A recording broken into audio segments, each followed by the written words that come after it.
Warning, being black, Asian, Hispanic, or any other race will end your life. And do not leave your house if you want to survive, as it's now legal for the government to end you, and it's being done everywhere.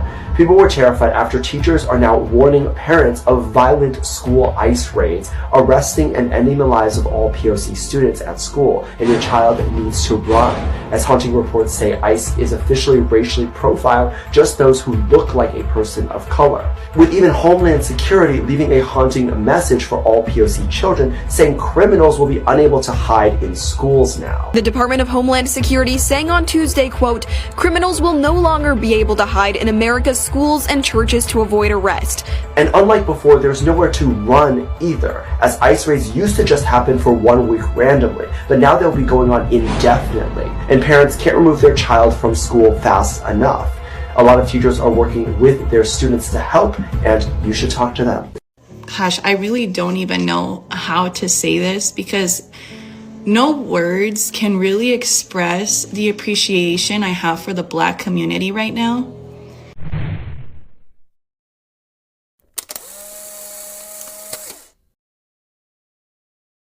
Hello everyone, welcome back to the channel.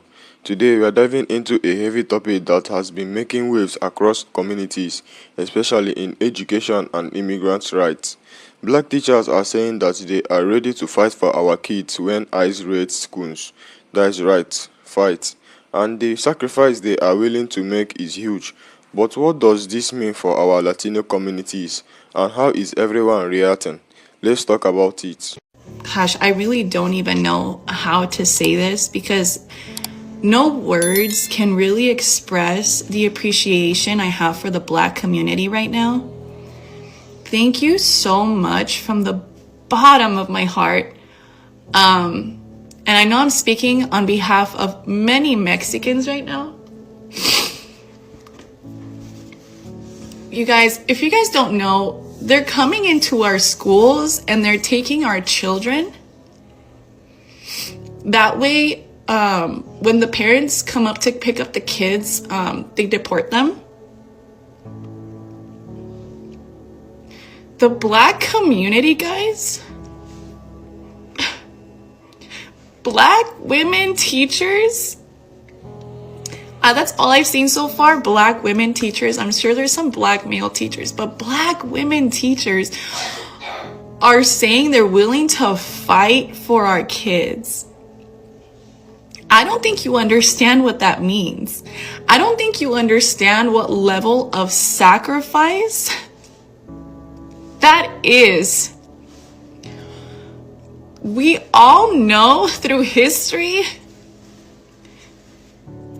the police brutality that the Black community has gone through. They're basically saying they're willing to die for our kids. We all know what happens and the risk that they are taking for being a Black victim in that kind of scenario. That's a whole other level of love and sacrifice, and thank you so much. And us as Mexicans, we need to completely have their backs. We need to completely be willing to die for their children too, and put our lives on the line. Thank you so much. Sincerely, sincerely from the bottom of my heart.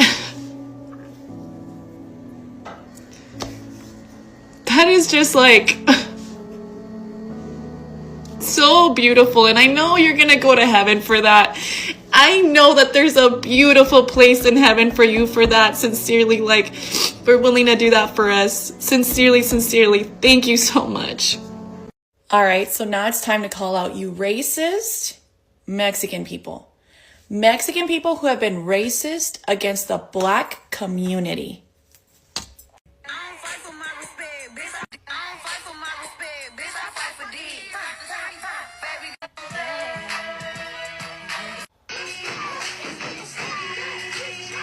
Now I'm going to say this as fast as possible. Black teachers are basically willing to ride or die for your kids. You are so ungrateful. You are so disrespectful. To think that we ourselves okay, have been discriminated against, for us to go and do the same to another race. The hypocrisy. The hypocrisy. You're making us all look bad.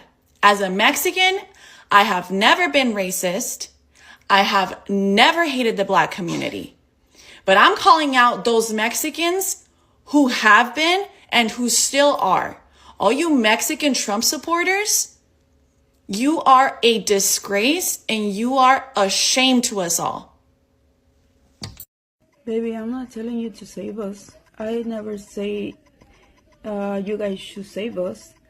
What I'm trying to say is that you guys making fun of us and saying that you guys are gonna call ICE on immigrants and thinking that it's funny. I'm saying that's plain evil. That's plain evil, because a lot of people, like, I was commenting about the Ukrainians, and they were saying, yeah, but these people are literally, if they go back there, they could die and stuff. We could die as well. I told them that my father wasn't alive and we had to escape, and they were laughing about it. We're saying, yeah, well, we all have problems, but they were defending the white people. And what I'm trying to say is, like, we don't want you to defend us. You don't have to defend us. It's okay. You guys have your own problems. I'm just telling you about history, what happened, how Mexicans helped the Black slaves, how a lot of Mexicans got killed as well, saving them, how we have always stand. This is so crazy that we voted for Trump. We trust him with the word that he promised us Latinos. This is crazy that starting next week, multiple cities will be hitting immigration. That is so crazy that multiple people are scared to go to work. Where I work at, a lot of Latinos did not go to work. And that's crazy because we have a living too.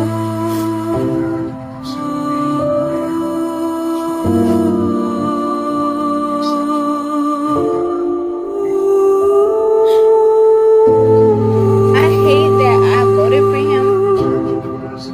Now I'm so scared for my family and your family. Y'all, we need to come together and do something about this.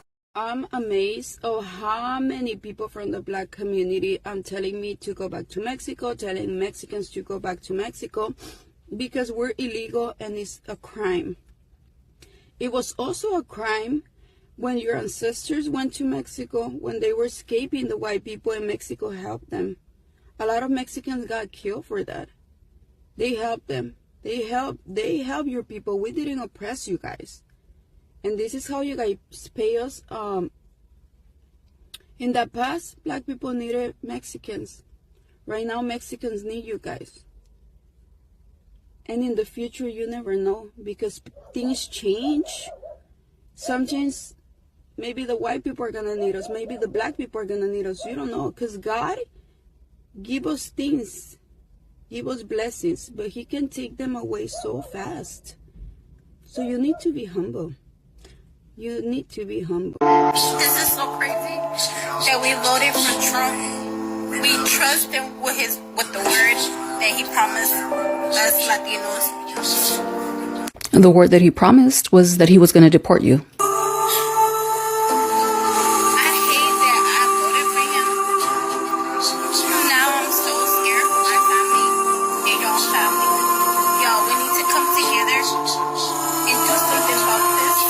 They're coming together to do something about this. It's called voting. And that happened a couple of months ago on November 5th. And you still decided to walk your Latina ass up in that voting booth and vote for a man that repeatedly told you that he was coming for you to deport you. And at this point, more than anything, I want you to get exactly what you voted for. I want you to feel the powerful consequences of your vote. If they do take your grandma and your grandpa, I want you to know that you did that to them. They got taken away because of you. And for the rest of us as a community, we can never let MAGA voters like her forget how damaging their vote was. We need to constantly remind them. never let them forget. As far as us getting together to do something about it, I will never in my life trust a Latino for Trump. You're a danger to yourself, you're a danger to your family, and you're a danger to your community. And I want nothing to do with you, and I don't feel sorry for you. You know, this comment is very important, so I need y'all to read this. When the chips are down, you Latinos forget the support from the black folks. And I cannot agree with this creator more. The Latino community and its anti-blackness is strong, and it needs to be expelled from our community. We hate black people within our own communities, where Latinos, and I'm talking to Dominicans right now, my people, would say, oh no, I'm not black, I'm black white, or I'm Latino black. Whatever excuse to remove themselves from being African American, US black. The anti-blackness, the colorism in our community is so fucking toxic that is how white supremacists were able to split us up against each other, Latino against Latino, and also Latino against black Americans. And now we're seeing birthright citizenship being taken away, the 1965 Civil Rights Act being attacked. And what a lot of Latinos don't know is that the 1965 Civil Rights Act was also what gave a lot of immigrants like your parents the ability to actually become U.S. citizens. So birthright citizenship, a pathway to a status, was established, was given to us by the hard work of the black community. And when we were beneficiaries of all that great work that they did, what did the Latino community do? Spit in their face by voting for Trump, and now all that hard work is being wiped away. And that's right, Latinos did forget all of the support that black people gave us and helped us get to a place where our great-grandparents and our parents and then the children born today were able to be part of this country. And that's why I'm trying to work harder than ever to do two things. One, expel the anti-blackness in our community because, like I said before, we are black. And also trying to do my best to rebuild between Latinos and black Americans. Is it going to be easy? Hell no. Is there a lot of work to do on our part? Hell yes. But like I've said 1,000 times before, we are stronger together, and we need to stop doing the white supremacist work for them. Hey, where's those Latinos for Trump? Where y'all at? That man don't like y'all. He never did. He never will. If you're not making the same amount of money he is or higher, he don't like you. ICE is going to racially profile you, okay? If you are tan and they hear any... Hell, you don't even have to say, hola, como está. You just gotta look like them. And they're packing you up. Your rights are gone. I hope y'all play that music on the bus. I hope that's the song that's playing on the bus. Unlike you guys, I am black, so I get to stay in America. Even though I'm Haitian, but I get to stay because I am black. Have fun. I've also been getting a lot of comments like this on the video that I posted, where I'm expressing my deep and sincere appreciation for the black community, specifically black teachers who are saying they're willing to fight for our kids if ICE ever decides to enter their classroom. That's a whole other level of sacrifice, guys, because we all know what it is for a black victim to be in that scenario. So we need to be very appreciative of that. And I know I am. It's something that really, really hit home. I am willing to ride or die for your kids as well. I am definitely willing to step in and be in the fire with you guys. But I understand if you don't want to. Like, this isn't something that I specifically or any other Mexican has asked you to do. Please, if you do not want to, you want to stand back and you want to protect yourself, I completely understand, because again, a black person in that scenario is a very high risk. And I understand that. I mean, probably not on the level that you do, but I understand because I've seen history. I've seen the reports. I've seen these cases. So again, I'm not upset. I am not upset at these comments. I'm not upset that Black women are choosing to stand down, or, Black men are willing to stand down. It's totally understandable. But just know that there is a Mexican community that does care. There's a Mexican community who will be willing to do the same and who are willing to stand in the fire for your children. And so I think right now is just a time to unite and a time to be there for each other. And to not be hateful. And I really hope a lot of Mexicans come out and actually prove this and prove that they are willing to fight for your kids and prove that they are willing to ride or die for you as well, and stand hand in hand with you through this whole discrimination. I wanted to take a moment to talk about something I have been thinking a lot about lately, and that is the extraordinary sacrifice that Black teachers across the nation are making for the sake of their students, particularly when it comes to ICE raids in schools. It's something that has been really heavy on my heart, and I feel like it's a topic that deserves a deep dive. Now, we all know that the relationship between schools, immigration, and law enforcement is complicated, to say the least. For immigrant families, especially those who are undocumented or part of mixed status households, the fear of ICE coming to raid schools is something that many live with daily. It's a constant anxiety, a weight that looms over families. Can you imagine sending your child to school, a place that should be a sanctuary for them, knowing there is a possibility that they might not come home because of their immigration status? It's terrifying, it's cruel, and it's real. But what is being really inspiring and what is giving me some hope in all of this is the Black teachers who have made it clear that they are ready to fight for their students. When ICE comes to raid schools, they are standing in the gap for these kids. They have said, "We are not going to let this happen, not on our watch." They are ready to put their own freedom, their own well-being online, because they believe that these kids matters.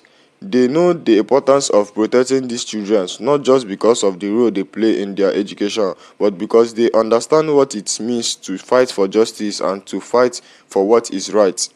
These teachers are not just talking about protecting students from ICE, they are talking about protecting them from the system that have historically worked against them. And I think this is where the heart of it lies.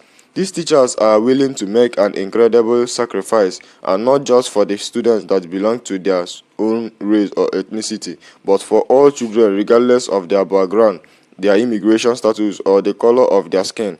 In the face of potential danger, they are still choosing to protect their students. They are choosing to show up, to stand firm, to say, "We will not let you harm our kids." And I think that speaks volumes about the kind of love and sacrifice that exists within the teaching community, especially among Black educators who understand what it means to be marginalized, what it means to be under attack, and what it means to fight for justice. But let's not ignore the impact this is having on Latino communities either. For Latino families, particularly those who are undocumented or who have mixed status families, the fear of ICE is a constant presence in their lives. They live in a state of uncertainty, not knowing if today might be the day that their child's school is raided. This anxiety is affecting families across the country, and I think it's so important to acknowledge just how damaging and harmful this is, not just to the kids who are being affected, but to the entire family unit. The fear is real, and the trauma of it is something that can't be ignored. What is powerful though is that Black teachers are not just sitting back and letting this happen. They are actively standing in solidarity with Latino families, and that is where this conversation becomes even more powerful. When we talk about the sacrifice these teachers are willing to make, we also have to recognize how much it means for communities of color to come together in a moment like this. The fear that Latino families face the ICE shows up at schools is something that goes beyond race or ethnicity. It is a collective issue that affects all of us, and to see Black teachers step up and say, "I am going to risk everything to protect these kids," is a demonstration of true allyship. But I also want to take a moment to acknowledge that this kind of sacrifice isn't without its challenges. Not everyone agrees with these teachers' decision to stand up. Some people have questioned why Black teachers should risk their freedom to protect immigrant children, especially if those children aren't part of their own community. And to that, I say, isn't this exactly what community solidarity is about? When we come together to fight against system of oppression, we don't just fight for ourselves, we fight for each other. We fight for those who can't fight for themselves. And to me, this is a clear example of unity across racial and ethnic lines of the greater good. Some may feel that the fight should be contained within one's own community, but the truth is that we are all in this together. The struggle for justice and equality doesn't have boundaries. We are all connected by our humanity, by our desire to make sure that all children have the opportunity to learn, grow, and live in a safe environment.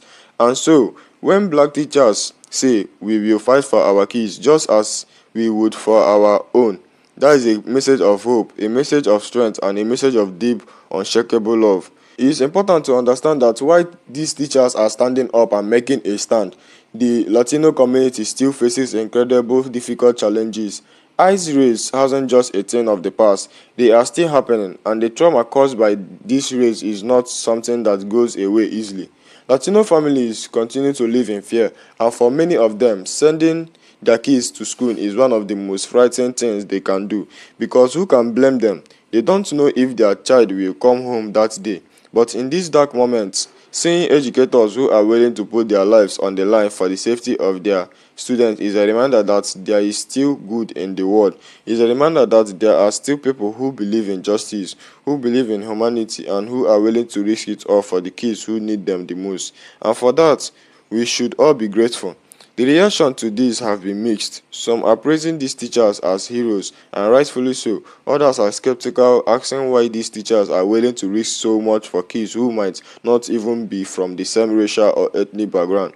But to me, this is exactly what allyship looks like. It's about showing up for those who need it, even they don't look like you. It's about saying, I stand with you, I have got your back, and I will fight for you. That is the kind of community we need. So to all the teachers out there, especially those who are black and Latino, thank you. Your bravery, your sacrifice, and your unwavering commitment to your students does not go unnoticed. And to the families who are living in fear, please know that there are people out there who are standing for you. You are not alone. Thank you for watching, and let's continue this conversation in the comments below. Let us share our thoughts and perspectives with one another. Don't forget to like, subscribe, and hit that notification bell to stay updated on this story and more. I will see you in the next video.